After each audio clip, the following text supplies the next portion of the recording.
As we travel to unravel, I would like to show you how to harmonize your colors. We are going to choose the point we want to color.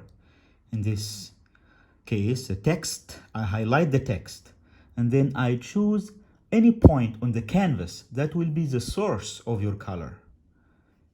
Let's say you would like to travel through water, through aqua, so you capture the color of the water, or you are traveling by air, or you're traveling through architecture, architettura, having highlighted yes, the color of the text.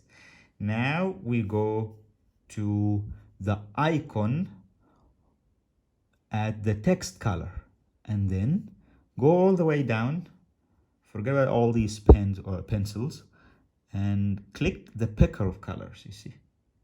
And now we navigate to the point that we want to make the source of our color. I'm enticed to use the color of the building. So we are traveling through architecture. Let's see, you see. And that's how you do it. Just click. Let's do it again. We're going to try this building, you see. Or we try the water. Yes. Let's see what that looks like. Yeah, I mean, you can play with it until you get the most harmonious monument, the most harmonious color. It's an easy trick.